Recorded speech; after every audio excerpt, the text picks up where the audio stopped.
Allez, bienvenue la communauté, ça faisait longtemps.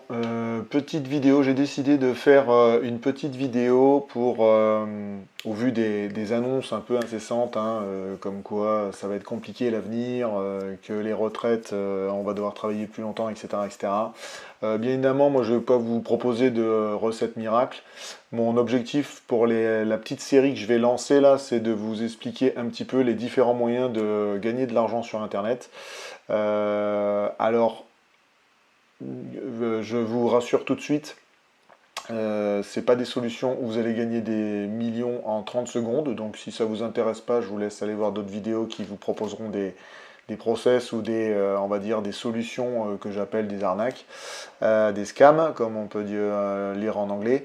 Moi, je vais vous proposer des choses à mettre en place dans le temps. Alors, de manière très générique, parce que bien évidemment, ce que je vais vous proposer, vous allez pouvoir trouver énormément de formations sur Internet. Euh, qui sait, si vous mettez des commentaires et que vous êtes intéressé, je ferai pourquoi pas des produits, des fiches ou pourquoi pas une formation. Mais bon, pour l'instant, ça va être surtout une série de vidéos pour vous présenter les choses, pour vous dire un peu les avantages et les inconvénients, pour vous donner mon avis sur cette manière de gagner de l'argent sur Internet. Et vous montrer un petit peu les exemples parce que moi, pour ma part, en tout cas, dans certaines solutions que je vais vous proposer, je me suis lancé. Donc je vous montrerai un petit peu mes déboires et un petit peu on va dire mes avancées là-dedans. Mais voilà, donc comme vous voyez sur l'écran, la première solution que je vais vous proposer, c'est d'ouvrir une boutique Etsy. Alors Etsy, c'est une marketplace hein, qu'on peut comparer un petit peu à Amazon ou à Cdiscount ou à d'autres, ou à eBay pardon aussi. Mais le truc qui est bien sur Etsy, c'est qu'on peut vendre, comme sur Amazon, hein, on peut vendre des produits qu'on construit de manière artisanale. Par exemple, les gens qui font de la couture ou qui font de la maroquinerie à la maison comme hobby peuvent vendre leurs produits sur Etsy. On peut vendre énormément de produits, hein, du print on demand par exemple, qui est par exemple de vendre des mugs ou des vêtements avec des impressions du flocage sur un t-shirt par exemple, pour des événements particuliers comme la fête des pères, la fête des mères, un anniversaire, etc., etc. Ça c'est ce qu'on appelle du print on demand.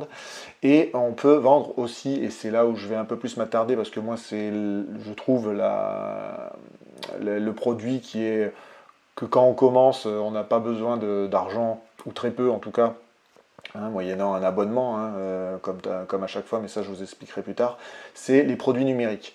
Les produits numériques, l'avantage c'est que vous les créez, vous pouvez les modifier, la marge pour gagner de l'argent dessus, elle est énorme, étant donné que si c'est vous qui créez le produit numérique et que vous ne faites pas appel à une tierce personne, ça vaut zéro, hein, juste votre temps, le temps de créer le produit numérique, et après vous le mettez en vente sur Etsy et vous le vendez à un prix raisonnable, à un prix bien évidemment en regardant le marché, en faisant une petite étude de marché, d'accord? Donc pour ouvrir une boutique Etsy, hein, comme vous faites tout simplement comme le Kidam moyen, vous tapez vendre sur Etsy et il vous explique toute la process. Donc pour l'avoir ouvert, c'est très facile. Par contre, il y a une petite réflexion à faire avant, bien évidemment. Notamment, par exemple, il faut d'abord chercher une niche dans laquelle vous allez mettre votre produit. Par exemple, moi, vous pouvez voir dans pas mal de mes vidéos, je mets le lien de ma boutique quand je vous explique par exemple la gestion des finances personnelles. Moi j'ai créé des produits numériques qui sont autour de l'épargne en s'amusant, voilà, des produits numériques qui vont avec la gestion des finances personnelles. Ma niche donc, parce que ma niche étant là-dedans. La facilité, la manière d'épargner. Bien évidemment, le lien de ma boutique se trouve en dessous de cette vidéo. Je vous laisserai aller faire un petit tour. Et bien évidemment, j'ai construit d'autres produits, hein, parce que je fais des tests aussi. Alors, qui n'est pas une bonne manière de faire, hein, je vous le dis tout de suite. Mais bon, moi, la boutique Etsy, pour moi, je la commence et elle va me permettre de tester des choses et notamment d'apporter un retour d'expérience à vous pour la communauté.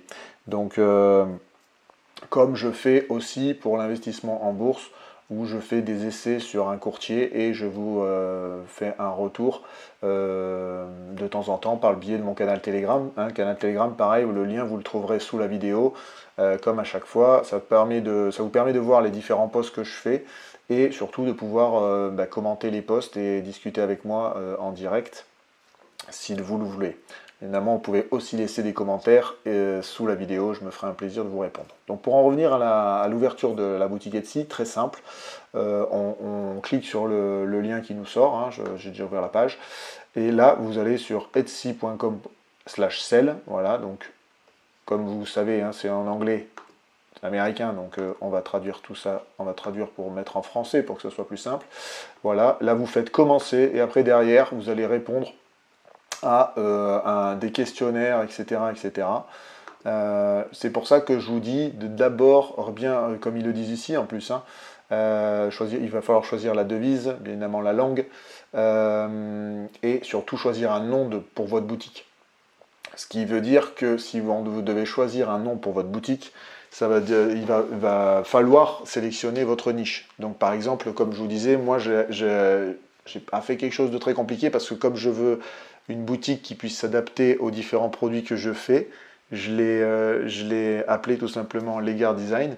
Parce que c'est une boutique dans laquelle je veux vendre des produits, si possible numériques, mais dans différentes catégories. Je vous laisserai aller voir ça, parce que j'en ai commencé quelques-unes.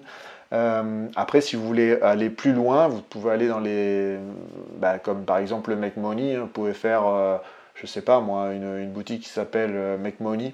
Alors, à chaque fois, quand vous cherchez des noms, etc. comme ça, allez sur Internet et regardez si ces noms ne sont pas déjà pris. Hein, le but du jeu, c'est quand même, si vous voulez commencer à vous lancer là-dedans, comme c'est quelque chose à faire sur du moyen long terme, commencez proprement. C'est-à-dire que déjà, si vous trouvez, vous avez sélectionné une niche, par exemple le Make Money, quand vous allez chercher le nom de votre boutique, Etsy, allez regarder que ce nom ne soit pas déjà pris. Parce que sinon, vous allez vous faire prendre par la police pour plagiat ou même avoir carrément un bannissement et une fermeture de votre boutique parce que vous avez pris le nom déjà déposé d'une autre société, quoi, tout simplement. Alors, bien évidemment, à chaque fois, il y a le fait de se lancer et le fait de se professionnaliser. Hein, moi, je vous donne des petites vidéos comme ça. C'est pour vous lancer, pour commencer à mettre le pied à l'étrier, parce qu'au début, on tâtonne, etc., etc. Bien évidemment, après, si vous créez une boutique et que vous voulez viabiliser dans le temps, il faudra vous professionnaliser, c'est-à-dire aller chercher un numéro SIRET, etc., etc. En France, en tout cas, aller chercher un numéro SIRET pour professionnaliser et officialiser votre société. Voilà. Bon, ça, c'est entre parenthèses parce que, comme je vous l'ai dit, cette série, elle se veut un peu plus générique. Et donc, c'est surtout pour vous montrer qu'il existe des solutions pour gagner des compléments de revenus autres que l'investissement financier ou l'immobilier, et surtout dans le sens de, j'espère, vous donner l'envie de pouvoir essayer une solution qui soit adaptée à vous. Donc comme je vous l'ai dit, créer une boutique Etsy, ça va vous demander du temps, ça va vous demander, ça va pas vous faire gagner au départ des 1000 et des 100, ça va vous demander un capital de départ qui est l'abonnement à Etsy, hein, vous payez chaque mois la boutique, par le fait que votre boutique soit présentée sur le portail Etsy. Et si vous faites comme moi un petit peu de pub, etc., vous allez payer aussi chaque mois la publication de votre annonce de vos produits, hein, pour mettre en valeur vos produits sur la plateforme Etsy. Donc voilà, ça vous fait un petit capital de départ, alors qu'en face, on ne vous connaît pas et comment dire, on n'a pas encore acheté, on vous a pas encore acheté de produits. Donc le démarrage, mais c'est pareil pour Amazon, c'est pareil pour quand vous vous lancez sur eBay. Les gens qui vous montrent, enfin les vidéos que vous voyez sur internet sur la vente sur Amazon, c'est pareil. Vous êtes un vendeur dans une multitude de vendeurs sur la plateforme. Alors l'avantage de ces marketplaces, c'est que les gens, ce qu'on appelle, on a des clients qui sont chauds, comme on dit, c'est-à-dire qu'en fait, les clients qui viennent sur Etsy ou qui viennent sur Amazon, ils viennent pour acheter quelque chose. Donc c'est pour ça que je vous dis de bien sélectionner votre niche. Mais les gens, souvent quand ils viennent sur Amazon, c'est pour acheter quelque chose. Donc c'est des clients qui sont déjà prêts à acheter quelque chose, à acheter un produit. Et Etsy, c'est pareil. Ce sont des gens qui sont prêts à acheter un produit. Donc c'est l'avantage de ces marketplaces, c'est que ça vous ramène de l'attraction et ça vous fait toucher énormément d'acheteurs potentiels sans partir de zéro et vous démener à faire de la pub pour lutter, pour être en concurrence un petit peu avec eux quand vous ouvrez par exemple un site web ou un blog et que derrière vous devez développer votre marque ou développer votre site web pour que les gens aillent sur votre site web et ensuite achètent sur votre site web dans votre boutique que vous avez mis en place. Là, l'avantage quand vous débutez, c'est que vous mettez vos annonces et vos produits sur des marketplaces comme ça, elles mettent des millions pour se faire connaître dans le monde entier. Vos annonces, elles sont traduites souvent même en automatique maintenant, comme je vous l'ai montré un peu plus tôt grâce à Google. Vous pouvez vendre vos produits dans le monde entier. C'est pour ça que, par exemple, si vous allez voir dans ma boutique, moi, il y a beaucoup de produits où c'est en anglais. Parce que Etsy, quand même, a beaucoup d'acheteurs qui sont américains. Donc ça, c'est un petit tips. Si vous voulez vendre sur Etsy, pensez au marché américain, enfin au marché anglophone, et mettez vos produits, si c'est des produits en numérique, faites-les en anglais. Ça vous prend un petit peu un peu plus de temps. Ça vous fait, on va dire, créer un deuxième produit numérique traduit en anglais. Ça se fait très rapidement avec des outils comme DeepL. DEEPL qui sont gratuits et qui vous permettent de traduire vos fiches ou vos produits numériques en anglais assez rapidement. C'est ce que j'utilise notamment pour faire mes produits en anglais. Sachant qu'en plus, vous vendez ça aussi à des acheteurs français, hein, on n'est pas des benets non plus en France, donc les fiches en anglais ou les produits numériques en anglais, ça s'achète aussi en France. Et ça vous permet des fois de faire un seul produit et de l'envoyer sur la marketplace Etsy. Donc revenons sur Etsy. Première chose, évidemment, comme je vous l'ai dit, choisir une niche, choisir un nom de boutique. Quand vous avez fait ça, derrière, il va falloir créer des produits de qualité. Alors, il y a deux moyens de le faire. C'est toujours pareil, c'est comme je dis à chaque fois, confrontation entre le temps et l'argent. Si vous avez de l'argent, vous pouvez payer une tierce personne pour le faire. Par des plateformes comme 5euros.com, Fiverr, Upwork, toutes ces plateformes-là où vous allez chercher des freelances, des designers, et vous allez discuter avec eux et moyennant finance, ils vont vous construire un produit tout fait pour vous et que vous pourrez vendre sur Etsy. L'autre moyen, c'est l'autre moyen, c'est le faire vous-même. Et là, ça va vous prendre du temps. Donc, il vous faut certains outils. Donc, l'outil qui est le plus connu pour faire du design, c'est Canva. Il est gratuit. Vous pouvez faire déjà énormément de choses avec cet outil. Moi, par exemple, j'ai fait mes logos que vous pouvez voir un peu partout. J'ai fait des produits numériques en partant de Canva. Avec la solution gratuite de Canva, vous pouvez faire énormément de choses. C'est juste que ça va prendre du temps parce qu'il faut vous familiariser avec l'outil et vous allez créer les choses. Mais ça vous permet de faire des produits de bonne qualité, surtout des produits numériques. Donc après, il va falloir quelques outils qui vont vous permettre de faire du redimensionnement d'images, etc., etc.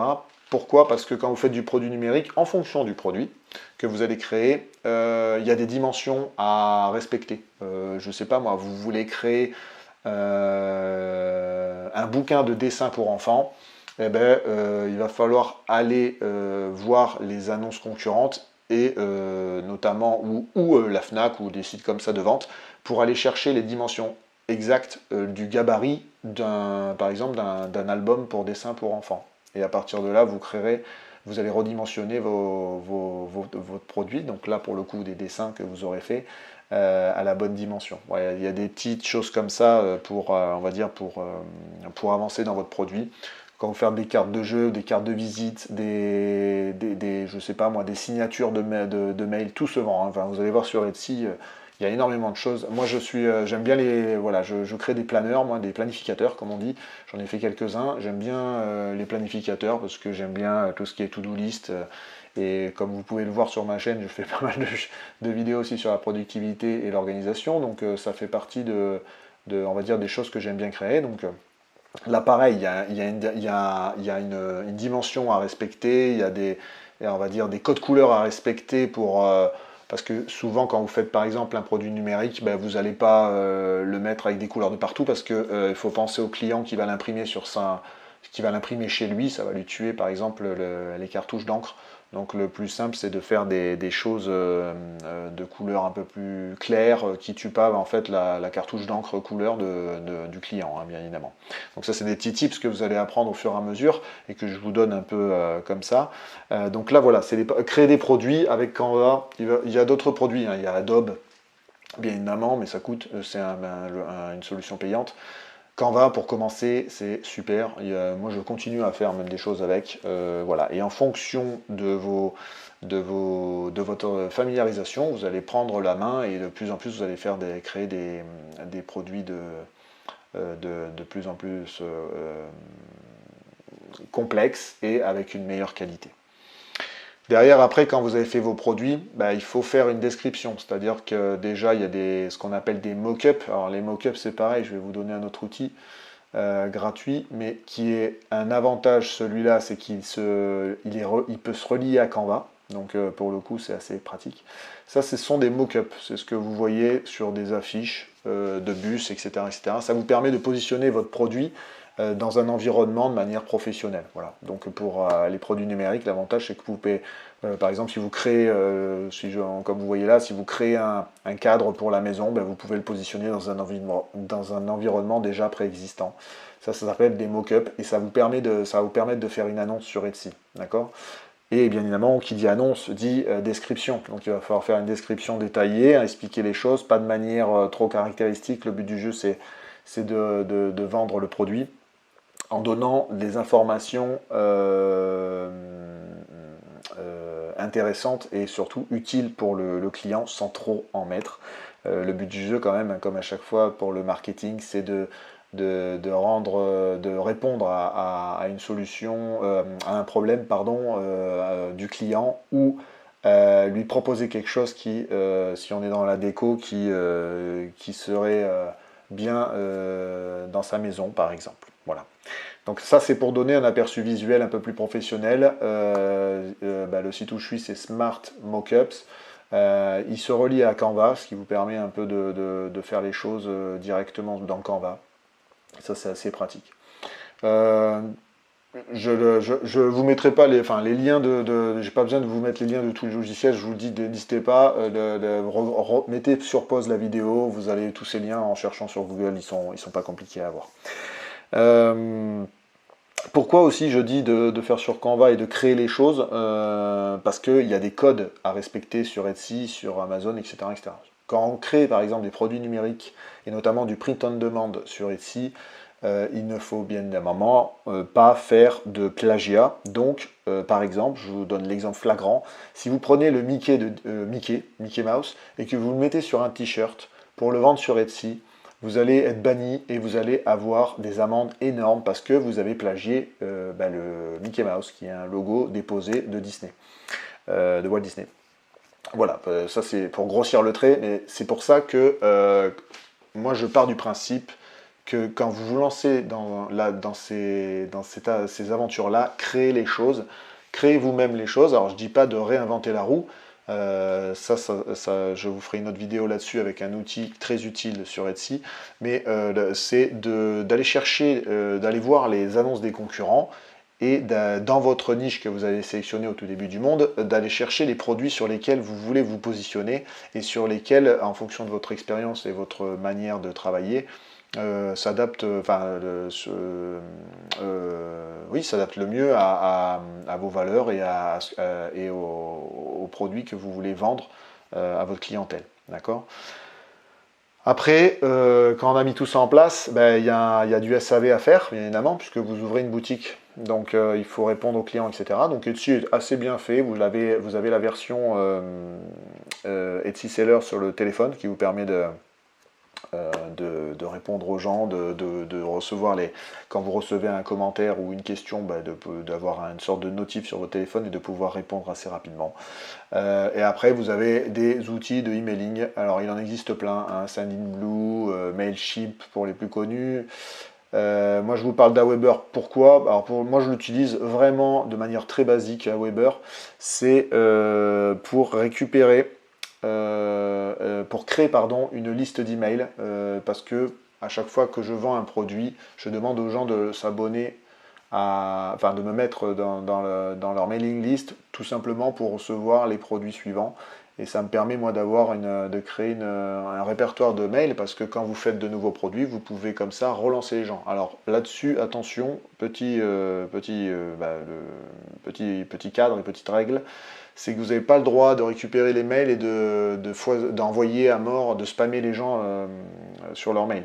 C'est pour ça qu'Aweber est bien fait dans le sens où vous pouvez régler l'appareil, enfin comme beaucoup de logiciels de emailing en automatique, vous pouvez régler le logiciel pour que la personne reçoive une demande et accepte ou pas de recevoir vos prochains mails. Si elle accepte de recevoir vos mails, ben là vous pourrez la relancer lors le lancement de nouveaux produits, etc., etc. Si elle refuse, ben vous n'avez pas le droit de spammer les gens. Alors ça, est-ce que c'est vérifié ou pas? Il y a toujours le vieux débat. Moi, je vous donne les règles, le cadre, et après, c'est en votre âme et conscience, comme dirait l'autre. Sur les annonces, je reviens sur les annonces. Comment dire, je reviens pour faire une annonce. Alors, je vais vous faire une annonce. On va aller sur Etsy ensemble, comme ça sera plus simple. Alors, Etsy. Je vais vous montrer une annonce. On va prendre n'importe quoi. Un personnage, homme décor. Je vais vous prendre alors, voilà, on va faire ça. Par exemple, lui, il vend un tapis que vous personnalisez et que voilà, ils impriment et ils vous l'envoient chez vous. D'accord? Donc vous voyez déjà, les photos sont assez importantes. La qualité des photos, mettre les photos dans un environnement, typiquement, ça c'est un mock-up par exemple. Ça, c'est ce que je vous disais un peu plus tôt. Ça, c'est un mock-up, c'est-à-dire que il a mis son produit dans un environnement déjà existant. Les photos sont assez sympas. Et là, il vous montre les informations utiles du produit. Bon. Là, après, on a la description du produit. Hein, et il donne accès à une personnalisation possible. Sa description est super courte. C'est pas ce que je voulais. Bon, après, sur ces annonces-là, comme à chaque fois, on est sur des annonces. Quand on fait des annonces, je vais chercher autre chose. Hop, hop, hop, je vous le fais en direct comme ça vous permet de voir un peu. Donc là, pareil, hein, il vous demande le mail, le nombre de personnes. Ça, c'est une personnalisation. Par exemple, lui, il vend une personnalisation d'une photo. En fonction d'une photo, il dessine. Si je ne dis pas de bêtises. Voilà, il illustre en fonction d'une photo. Donc là-dessus, ça fait 2 fois que je le fais. Bon, c'est pas grave. Dans Etsy, comme dans beaucoup de marketplaces, il y a une histoire de mots-clés pertinents à mettre. Par exemple, ici, il faut c'est très petit, c'est très rapide. Là, pour le coup, l'annonce, elle n'est pas super. La description d'annonce, c'est ce que vous voyez à droite sur l'écran, là, elle est méga importante, même si les gens après, les produits se vendent grâce aux avis quand même, donc il faut aller chercher les avis maintenant. C'est pour ça que c'est intéressant de relancer le client pour qu'il vous mette un avis. Mais il y a une histoire de mots-clés pertinents, aussi appelés tags sur Etsy, etc. Et là, il y a un objectif de mettre les bons tags pour que quand on recherche le produit, par exemple sur Etsy, si vous mettez planeur, ça c'est un mot-clé par exemple, un tag. Et si vous mettez planeur, ben vous allez, le but du jeu c'est de tomber dans la première page là, et tout le monde met des tags et des mots-clés pour que votre produit remonte lors des recherches. D'accord. Bon, là j'ai mis planeur, donc c'est assez large. Voilà. Et après là-dessus, c'est de sécuriser vos produits. Pourquoi? Parce que quand vous vendez un produit numérique, qu'il est vendu, que la personne l'a téléchargé, elle peut tout simplement le reproduire. Voilà. Donc il y a différents moyens en mettant un petit filigrane. Alors la version chère, c'est déposer à chaque fois des brevets ou des choses comme ça, ce qu'on appelle la protection intellectuelle. Déjà, si vous mettez un filigrane sur vos produits à un endroit que vous connaissez, ça vous permettra de revenir vers le client, ou en tout cas le vendeur concurrent, et de lui taper sur les doigts. ou de faire une demande auprès d'Etsy. Bon, ça, c'est des choses en second temps. Vous n'en êtes pas encore là, puisque là, je vous présente comment faire un truc. Lancer votre boutique sur Etsy. Donc, après tout ça, je vais vous montrer un petit peu ma boutique. Alors, ma boutique qui se trouve... Est-ce que je peux l'avoir en faisant ça? Est-ce que je tombe dessus? Oui, on est tombé dessus. Donc voilà, là, moi j'ai créé, comme je vous dis, j'ai créé une boutique. Hein. Donc voilà, donc j'ai fabriqué des produits numériques et voilà, le print on demand par exemple, c'est ça là. Print on demand, c'est ce que j'ai fait là sur un t-shirt, c'est ce que j'ai fait. Non, ça non, c'est ce que j'ai fait là sur un t-shirt. C'est-à-dire que je suis passé par on passe par un fournisseur, hein, donc on crée un t-shirt où on demande une personnalisation et après on l'envoie chez un fournisseur qui va créer votre t-shirt et vous l'envoyez au client qui aura fait la commande. Voilà. Donc ça, c'était un petit peu comment dire, la vidéo sur Etsy. Donc n'hésitez pas à mettre des commentaires si vous posez des questions là-dessus. Moi, je vais continuer à faire une série là-dessus. Je vous ferai une série sur d'autres, on va dire, e-commerce, comme on peut appeler ça. Et surtout pour vous dire qu'il y a moyen de gagner des compléments de revenus, il faut se lancer, il ne faut pas avoir peur. On peut tâtonner, on peut faire des erreurs, mais si on ne se lance pas, on aura des regrets. Et en tout cas, on n'aura pas, on va dire, la possibilité de se plaindre de ne pas avoir réussi à gagner des compléments de revenus. Voilà, donc c'était une première vidéo. Dites-moi aussi ce que vous en pensez, parce que moi, le but, c'est quand je lance des séries comme ça, des nouvelles séries, c'est de m'améliorer à chaque fois. Donc pareil, en commentaire, n'hésitez pas.